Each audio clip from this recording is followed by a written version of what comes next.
Camarade président Vladimir Poutine, camarade président chef d'État africain, camarade chef de délégation, bonjour.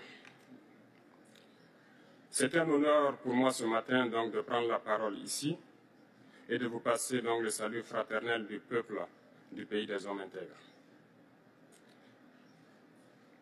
C'est aussi le lieu pour moi, avant tout propos, de rendre grâce à Dieu, Dieu Tout-Puissant qui nous a permis de nous réunir ici ce matin en bonne santé pour parler de l'avenir et du bien-être donc de nos peuples. Je m'en vais m'excuser auprès des anciens que je pourrais vexer dans mes propos à venir. Africanité oblige, les droits d'aînesse, je me dois de m'excuser. Camarades, j'ai quelques questions donc de ma génération, mille et une questions qu'on se pose. Mais nous n'avons pas de réponse. Et il se trouve qu'ici, nous pouvons laver donc notre linge sale parce qu'on se sent en famille. On se sent en famille en ce sens que la Russie est une famille aussi pour l'Afrique. C'est une famille parce que nous avons la même histoire. La Russie a consenti d'énormes sacrifices pour libérer le monde du nazisme pendant la Seconde Guerre mondiale. Les peuples africains, nos grands-pères, ont été déportés de force aussi pour aider l'Europe à se débarrasser du nazisme.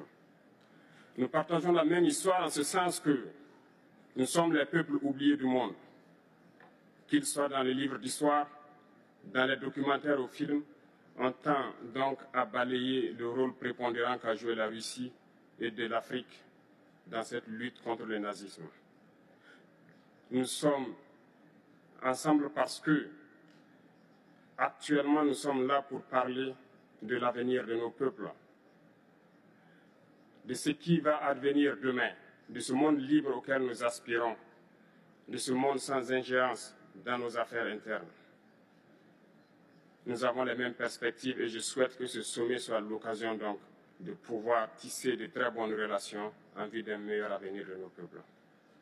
Les questions que mes générations se posent sont les suivantes, si je peux me résumer, c'est de ne pas comprendre comment l'Afrique, avec tant de richesses sur notre sol, avec une nature généreuse, de l'eau, du soleil en abondance, l'Afrique est aujourd'hui le continent le plus pauvre. L'Afrique est un continent affamé. Et comment se fait-il que les chefs d'État traversent donc le monde à mendier? Voici des questions que nous nous posons et que nous n'avons pas de réponse jusque-là. Nous avons l'occasion de tisser de nouvelles relations. Et j'espère que ces relations puissent être les meilleures pour donner un meilleur avenir à nos peuples. Ma génération me charge aussi de dire que, par ce fait de pauvreté, ils sont obligés de traverser l'océan pour essayer de rallier l'Europe. Ils meurent dans l'océan. Mais que prochainement, ils n'iront pas traverser parce qu'ils viendront devant nos palais pour chercher leur pitance quotidienne. Pour ce qui concerne le Burkina Faso, aujourd'hui, nous sommes confrontés depuis plus de 8 ans à la forme de manifestation la plus barbare, la plus violente du néocolonialisme, de l'impérialisme. L'esclavage qu'on tend encore à nous imposer. Nos dévanciers nous ont bien appris une chose. L'esclave qui n'est pas capable d'assumer sa révolte ne mérite pas que l'on s'apitoie sur son sort. Nous ne nous apitoyons pas sur nos sorts, on ne demande pas que quelqu'un s'apitoie sur notre sort. Le peuple burkinabé a décidé de lutter contre le terrorisme en mesure de relancer son développement. Dans cette lutte, des vaillants peuples, des vaillantes populations se sont engagées à prendre les armes face au terrorisme, ceux que nous avons affectueusement appelés les VDP, des volontaires. Nous sommes surpris de voir les impérialistes traiter ces VDP de milices et de tout type. C'est décevant, parce qu'en Europe, lorsque des peuples prennent les armes pour défendre leur patrie, on les traite de patriotes. Nos grands-pères ont été déportés pour sauver l'Europe. Ce n'était pas avec leur consentement, contre leur gré. Et bien au retour, on se rappelle bien qu'à Tiaroy, lorsqu'ils ont voulu revendiquer leurs droits élémentaires, ils ont été massacrés. Cela ne fait rien donc.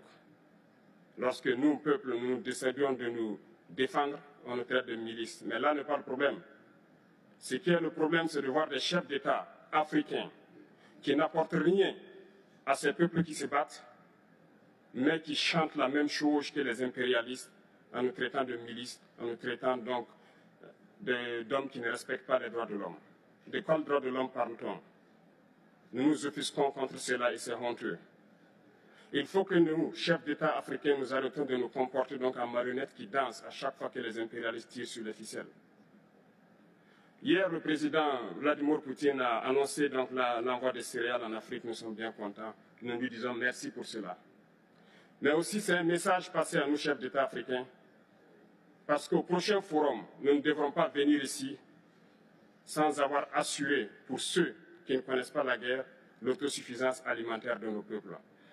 Nous devons prendre l'expérience de ceux qui ont pu déjà atteindre cela en Afrique, tisser de bonnes relations ici et tisser de meilleures relations avec la Fédération de Russie pour pouvoir assouvir les besoins de nos populations. Je ne serai pas peut-être long, le temps imparti est très court. Nous sommes obligés de nous arrêter à un moment donné. Mais je voudrais terminer en disant que nous devons donc rendre hommage à nos peuples qui se battent. Gloire à nos peuples, dignité à nos peuples, victoire à nos peuples. La patrie ou la mort, nous vaincrons. Merci, camarades.